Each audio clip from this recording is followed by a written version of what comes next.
Capítulo 5. Las cosmovisiones fundacionales de las primeras civilizaciones. Las estructuras del pensamiento. Llegamos finalmente al ámbito quizás más sutil pero esencial. Las estructuras de pensamiento de las primeras civilizaciones. Más allá de los templos y las leyes, de los carros y las escrituras, cada una de estas culturas forjó una cosmovisión, una manera de entender el mundo, lo divino, la vida y la muerte. Estas visiones del mundo moldearon sus logros y sus límites, guiaron la conducta de millones de personas y dejaron un legado filosófico y espiritual que perdura en formas transformadas hasta nuestros días. ¿Cómo pensaban los antiguos mesopotámicos, egipcios, chinos o mesoamericanos? ¿Qué preguntas se hacían y qué respuestas se daban? ¿Qué similitudes y diferencias había en sus mitos, sus valores y sus concepciones del tiempo y del ser humano? Una de las primeras ideas fuerza que aparece en todas las civilizaciones es la necesidad de explicar el origen del cosmos y de la humanidad. Las respuestas tomaron forma de mitos de creación. En Sumeria y Babilonia, como mencionamos, el poema Enuma Elish relata una batalla primordial. Antes de la creación solo existía Tiamat, diosa del caos marino, y otros dioses jóvenes. Marduk derrota a Tiamat y con su cadáver forma el cielo y la tierra. Los seres humanos, en esta historia, son creados luego a partir de la sangre de Kingu, un demonio aliado de Tiamat, para servir a los dioses trabajando la tierra en su nombre. Este mito revela una estructura de pensamiento notable. El mundo nace del conflicto entre orden y caos, y la posición del ser humano es subalterna, un siervo de poderes superiores. De hecho, en la cosmovisión mesopotámica clásica, los dioses son poderosos pero caprichosos, y el destino humano está sujeto a su voluntad impredecible. El poema de Gilgamesh complementa esta visión mostrando a un héroe que busca la inmortalidad solo para descubrir que es privilegio exclusivo de los dioses. La muerte es el fin ineludible para los hombres. Así, los mesopotámicos tempranos parecen haber tenido una visión más bien pesimista o realista de la vida. Los dioses crean la civilización, le dan la realeza a Uruk, las leyes a Hammurabi, pero también envían castigos, diluvios, sequías, sin mucho miramiento. El mejor camino humano es apaciguar a las deidades mediante rituales y aceptar la finitud de la existencia. La vida tras la muerte, según tablillas como la descenso de Ishtar a los infiernos, era una sombra gris en la tierra sin retorno, donde los muertos comen polvo. Esto denota una estructura de pensamiento donde el énfasis estaba en la vida terrenal y en cumplir con el deber hacia los dioses, más que en aspirar a recompensas post-mortem. En contraste, la cosmovisión egipcia rebosaba un cierto optimismo cósmico.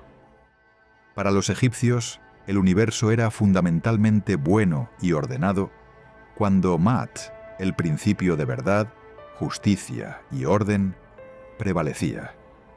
Su mito de creación menfita, con Phthah, y heliopolitano, con Atum, no enfatizaba la guerra entre divinidades, sino una emanación más pacífica del cosmos a partir de un acto creativo, sea la palabra de Ptah o la masturbación creadora de Atum en Heliópolis. Si bien existía Apophis, la serpiente del caos que cada noche atenta contra Ra, este era derrotado cíclicamente.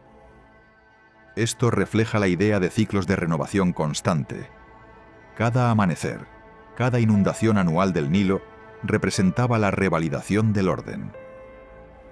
Importante, los humanos en el pensamiento egipcio no eran simples esclavos de dioses, sino participantes necesarios en mantener la armonía. Vivir según Maat, con rectitud, honrando a los dioses y al faraón justo, garantizaba no solo la prosperidad de Egipto, sino también la propia salvación individual. Egipto desarrolló tempranamente el concepto de juicio tras la muerte. En el libro de los muertos, el corazón del difunto es pesado contra la pluma de Maat. Si la balanza está equilibrada, el difunto accede a un paraíso, los campos de Yaru. Si no, es devorado por un monstruo. Esta noción de moralidad trascendente indica una estructura de pensamiento en la que el orden ético era parte intrínseca del orden cósmico. A diferencia de la aridez fatalista mesopotámica, los egipcios creían en la vida eterna bajo ciertas condiciones, lo que los impulsó a prácticas como la momificación y la construcción de tumbas sublimes llenas de textos y amuletos para guiar al alma. En suma, la visión egipcia veía el cosmos como sagrado y con sentido, y al ser humano como capaz de alinearse con ese sentido para obtener beneficios en este mundo y el siguiente. En China, la cosmovisión temprana combinaba la veneración de la naturaleza, de los ancestros y una incipiente reflexión filosófica. Durante la dinastía Shang, la religión era ancestral y chamánica. Se hacían sacrificios para apaciguar a Shangdi, el dios supremo del cielo, y a numerosos espíritus naturales, y se consultaban oráculos grabando preguntas en huesos que luego se sometían al fuego. Las grietas se interpretaban como respuestas divinas. Esto sugiere una mentalidad preocupada por conocer la voluntad del cielo en los asuntos cotidianos, si la caza será exitosa, si lloverá, etc. Con la transición a Zhou, emergió la idea del mandato celestial ya explicada, que conlleva un pensamiento cíclico. Las dinastías suben y bajan según su virtud. Los antiguos chinos también desarrollaron temprano la dualidad yin-yang y la teoría de los 5 elementos: agua, fuego, madera, metal, tierra, intentando explicar los cambios y equilibrios en el mundo. Estas teorías, consolidadas hacia finales del periodo Zhou, implican una visión de la realidad como una serie de equilibrios dinámicos, más que de choques irreconciliables. No hay un caos a vencer por un dios guerrero, como Marduk versus Tiamat, sino un orden natural que puede alterarse si no se mantiene la armonía. Este modo de pensamiento allanó el camino para filosofías como el confucianismo, que enfatizó el orden social, la piedad filial y la ética como reflejo del orden cósmico, y el taoísmo, que valoró el fluir espontáneo de la naturaleza, el Tao, y la búsqueda de la armonía con él. Si bien Confucio y Lao Tse vivieron en el primer milenio antes de Cristo, un poco fuera de nuestro marco principal, es cierto que aprovechaban y sistematizaban ideas ya germinadas en la cultura china antigua.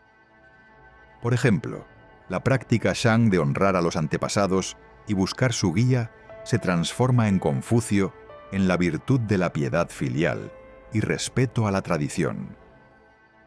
El misticismo de los chamanes y ermitaños de las montañas inspira la filosofía taoísta de Wu Wei, no forzar. En síntesis, la estructura de pensamiento china clásica tiende a ver el cosmos como orgánico y moral, donde el gobernante sabio actúa como un jardinero que cultiva la armonía social, imitando la armonía natural del cielo y la tierra. La cosmovisión mesoamericana, por su lado, comparte rasgos con ambas vertientes. Tiene algo de la dureza mesopotámica, en cuanto a dioses que requieren sangre y sacrificios, y algo del optimismo egipcio, en cuanto a ciclos de muerte y renacimiento. Según el Popol Vuh de los mayas quichés, antes de los humanos existieron otras 2 o 3 ediciones fallidas de humanidad. Primero hombres de barro que se deshacían, luego de madera que carecían de alma. Estos fueron aniquilados por los dioses, hasta que finalmente se crearon los hombres de maíz, que somos nosotros. ¿Y por qué nos crearon? Para adorar y sustentar a los dioses. Vemos la idea de que la existencia humana tiene la finalidad de corresponder a las deidades mediante rituales. De hecho, en las creencias aztecas, el sol, Tonatiuh, estaba débil tras sacrificarse los dioses para moverlo, y requirió el alimento de corazones humanos para seguir brillando cada día. Así, la noción de sacrificio, el dar algo propio para mantener el orden cósmico, es central. Pero a la vez, los mesoamericanos tenían un concepto cíclico del tiempo. Creían que el mundo había pasado por varias eras, llamadas soles por los aztecas, o grandes ciclos de Bactunes por los mayas, y que tras destrucciones cataclísmicas, el cosmos renacía. Por ejemplo, los aztecas narraban 4 soles anteriores, destruidos por jaguares, vientos, fuego y agua, antes del actual quinto sol. Los mayas pensaban en edades sucesivas también, con fechas míticas. Esta estructura cíclica implicaba que la muerte alimentaba la vida. Los dioses mueren para crear el mundo. Los humanos mueren, sacrificados o naturalmente, para sostenerlo y posibilitar renovación. Hay, por tanto, una visión ritualista y fatalista a la vez. Ritualista porque todo se centra en cumplir con los ciclos. Cada 52 años encender el fuego nuevo. Cada cierto tiempo sacrificar para que salga el sol. Fatalista porque se acepta que cada ciclo eventualmente acabará. Sin embargo, para el individuo común, también había una esperanza tras la muerte dependiendo de cómo murió. Los guerreros caídos en batalla o las madres muertas de parto iban a Omora a acompañar al sol, un honor. Otros iban a paraísos especiales, como Tlalocan, deidad de la lluvia, y la mayoría al oscuro Mictlán. Pero incluso este no era un tormento eterno, sino más bien un destino sombrío parecido al inframundo mesopotámico. En general, la idea mesoamericana del cosmos era dual y dinámico. Día, noche, vida, muerte, orden, caos, todos en un baile constante. Su arte está plagado de imágenes de dualidad. Gemelos divinos en el Popol Vuh, serpientes emplumadas que simbolizan tierra-cielo, etc., reflejando un pensamiento de complementariedad de opuestos, parecido en cierto modo al yin-yang chino, pero con un tinte más sangriento.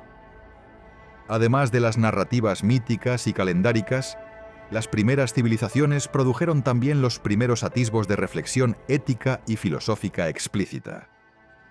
Por ejemplo, en Egipto, hacia el 2000 a.C., se redactaron las instrucciones de Ptahhotep, un texto sapiencial donde un viejo visir aconseja a su hijo sobre la vida virtuosa. Le habla de ser humilde aún en alto cargo, de no maltratar al débil, de cultivar el silencio prudente. Este texto secular moral es una de las primeras filosofías prácticas de la historia. En Mesopotamia tenemos diálogos existencialistas como el poema del justo sufriente, a veces llamado Yo sabio, o el diálogo del pesimista, donde un hombre debate con su propio espíritu sobre el sentido de la vida y la inevitabilidad de la muerte, anticipando cuestiones que siglos después abordaría la filosofía griega. También los sumerios compusieron proverbios y fábulas, un zorro contra una pantera, etc., que revelan pensamiento crítico sobre el comportamiento humano.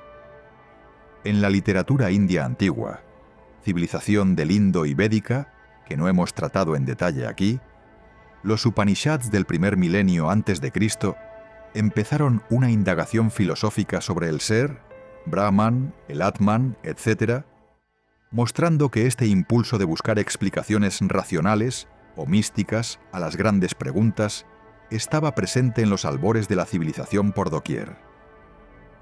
La comparación de las estructuras de pensamiento de estas civilizaciones nos arroja luces interesantes. Por un lado, todas ellas buscaban explicar lo inexplicable y dar sentido a la experiencia humana.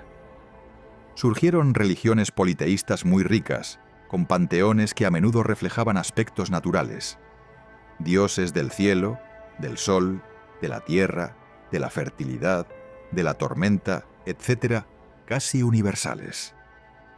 Las diferencias surgen en el tono y énfasis. Mesopotamia enfatiza la sumisión a dioses impredecibles.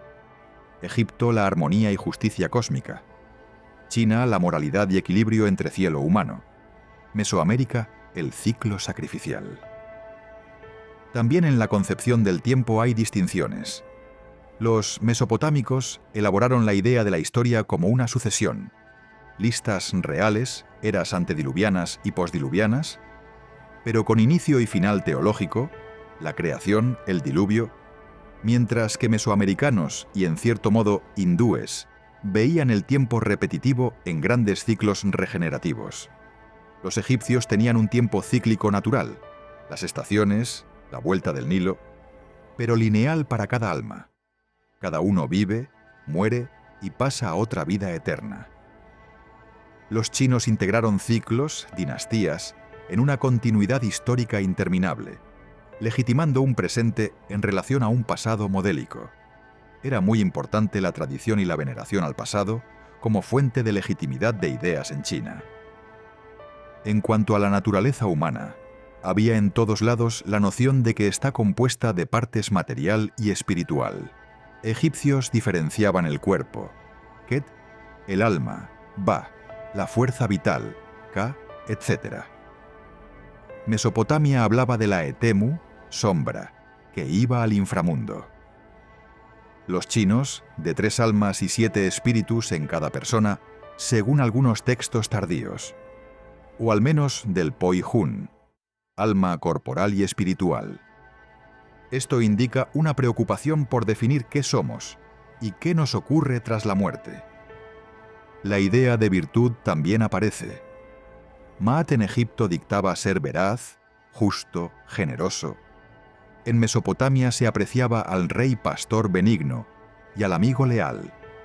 Gilgamesh aprende la importancia de la amistad y la sabiduría a través del sufrimiento. En China, Confucio pondría la ren, benevolencia, como máxima virtud. En las estelas mayas se elogia a los gobernantes como alimentadores de su pueblo y constructores. Es decir, las primeras sociedades no solo impusieron autoridad, sino que desarrollaron ideales éticos sobre cómo debe comportarse un buen rey, un buen padre, un buen ciudadano. Esos ideales muchas veces se nutrían de la religión. El rey justo es imagen del dios de la justicia, etc., pero progresivamente cobran vida propia en códigos legales y manuales de conducta. Una comparación final a destacar es la del sentido de la historia. Para los antiguos, la historia podía tener un carácter cíclico o lineal, pero en general la veían como decadencia desde una edad dorada inicial. Por ejemplo, los textos mesopotámicos aluden a épocas míticas donde los reyes eran semidivinos y reinaban miles de años, sugiriendo un pasado glorioso. Luego viene el diluvio como quiebre, y se reinicia la civilización con estándares más bajos. Reyes mortales con reinados normales. Los hindúes védicos concebían lo mismo en sus yugas. La primera era es la mejor, y luego todo va degenerando. Los griegos posteriormente hablarían de edades de oro, plata, bronce, hierro. Esto sugiere una mentalidad que valoraba enormemente la antigüedad y los orígenes. Cuanto más cerca del inicio divino, más perfecta la ordenación del mundo. Las excepciones serían quizá Egipto, donde la idea es más bien de mantener y repetir un orden cíclico perfecto, no tanto deterioro histórico, aunque sí tenían conciencia de periodos de caos entre reinos. Y China, donde cada dinastía nueva hablaba de restaurar la virtud antigua, pero también se concebía como un nuevo comienzo válido por sí mismo. En cualquier caso, ninguna de estas civilizaciones tenía aún una noción de progreso al estilo moderno. Su pensamiento miraba hacia atrás en busca de modelos ideales. Ancestros, fundadores, dioses creadores, y veía el presente como parte de un gran tapiz tejido por fuerzas superiores. Al reflexionar sobre las estructuras de pensamiento de las primeras civilizaciones, es inevitable notar cómo muchas de nuestras propias ideas hunden sus raíces allí. La concepción de que las leyes morales vienen de un orden superior, la noción del tiempo cíclico en rituales anuales, celebraciones, cosechas, la búsqueda de la inmortalidad mediante fama o proezas. Gilgamesh es un precursor del héroe trágico consciente de la muerte.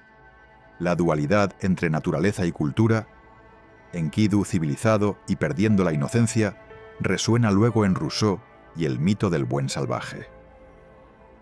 Incluso el prototipo del filósofo o sabio que aconseja al poder, como Ptahhotep con su faraón o el sabio consejero en la corte china, antecede la figura de los filósofos griegos como consejeros de tiranos, etc. En Mesoamérica, la poesía filosófica de Nezahualcóyotl, rey de Texcoco en el siglo XV, medita sobre la fugacidad de la vida y si acaso no es todo como el humo en la brisa. Hallamos paralelos en las elegías mesopotámicas o en el Coelet bíblico. Vanidad de vanidades, indicando preocupaciones existenciales universales.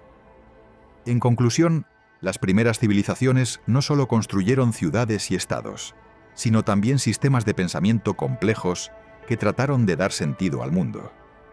Esos sistemas mitológicos, religiosos, filosóficos, eran tan importantes como las tecnologías y ejércitos, pues guiaron la dirección en que se desarrollaron esas sociedades. Las similitudes en sus pensamientos reflejan la unidad de la experiencia humana. Ante el cielo estrellado o la muerte de un ser querido, pueblos, separados por océanos, llegaron a preguntarse cosas parecidas. Las diferencias reflejan las múltiples formas en que la mente humana puede interpretar la realidad según su contexto. Ya sea viendo lucha o armonía en el origen del mundo, poniendo la esperanza en otra vida o en la gloria terrenal, concibiendo el tiempo como rueda o como línea. El legado de estas cosmovisiones es inmenso. En cierto modo, seguimos habitando sus estructuras de pensamiento. Conceptos como alma, cielo, infierno, virtud, destino, origen divino del poder, todos ellos iniciados o fortalecidos en las edades tempranas, perviven en religiones y filosofías posteriores. Al estudiar a Mesopotamia, Egipto, China y las civilizaciones mesoamericanas, no solo estudiamos templos y reyes antiguos, también nos estudiamos a nosotros mismos, pues muchas preguntas fundacionales, planteadas por ellos, siguen siendo nuestras preguntas, y algunas de sus respuestas, sus metáforas, sus mitos, aún viven en nuestro imaginario. De esta forma, hemos recorrido los orígenes de la civilización desde 5 ángulos: la palabra, la sociedad, el poder, el conocimiento técnico-simbólico y el pensamiento estructural. Vistos en conjunto, nos brindan un panorama de cómo, a partir de condiciones favorables, ríos fértiles, climas benignos o retos que incitaron ingenio, la humanidad dio el salto a formas de vida más complejas. B. Gordon Childe hablaba de revoluciones prehistóricas, la neolítica, la urbana, que impulsaron el progreso de la humanidad. Abdullah Öcalan, desde otra orilla ideológica, analiza cómo ese surgimiento de la civilización también implicó nuevas dominaciones y cómo algunas estructuras opresivas nacieron junto con las ciudades. Ambos enfoques, aun siendo distintos, nos recuerdan que el origen de la civilización fue un parteaguas ambivalente. Trajo más producción, arte, ciencia y organización, pero también más desigualdad, guerra y dogmas. Es la gran paradoja de nuestro recorrido histórico. Pero quizás, más que un parteaguas, fue un continuo. Las civilizaciones antiguas no aparecieron de la nada ni fueron un paquete cerrado de avance o retroceso. Fueron procesos vivientes, adaptaciones creativas de nuestra especie a nuevos desafíos. En Mesopotamia, Egipto, China, Mesoamérica y otros focos, el genio humano explotó en ricas variantes, como un mismo cuento contado en distintos idiomas. Al comparar sus similitudes y diferencias, atisbamos qué condiciones materiales y qué invenciones intelectuales fueron clave para que surgieran. La aparición del lenguaje dio alas a la imaginación compartida. La organización social permitió que miles de personas trabajaran juntas. El surgimiento del poder político-religioso brindó cohesión y dirección a esas masas. El conocimiento técnico y simbólico amplió nuestro dominio sobre el entorno y nuestro legado a la posteridad. Las estructuras de pensamiento dieron significado a todo lo anterior, encendiendo la chispa de la conciencia humana sobre sí misma. El origen de la civilización no es, por tanto, un capítulo acabado del pasado, sino la introducción de un libro que seguimos escribiendo. Mirar hacia aquellos tiempos remotos, con un tono profundo pero claro, nos inspira humildad y asombro. Humildad al reconocer en esos pueblos antiguos las raíces de nuestras propias sociedades. Y asombro ante la creatividad con que, sin las comodidades modernas, supieron desentrañar misterios y levantar mundos. Como dijo una vez un sabio anónimo de Mesopotamia, lo que ha sido, volverá a ser.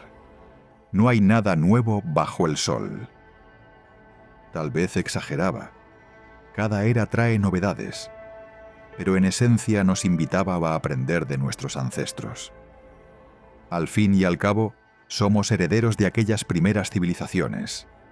La ciudad donde vivimos, la lengua en que pensamos, las leyes que nos rigen, incluso las estrellas que miramos buscando nuestro destino, todo nos llega tamizado por miles de años de historia.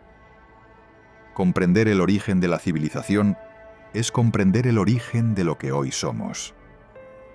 Y en esa búsqueda, Mesopotamia, Egipto, China, Mesoamérica y sus hermanas culturales nos sirven de espejos lejanos en los que, con un poco de poesía y filosofía, vislumbramos el rostro perenne de la humanidad.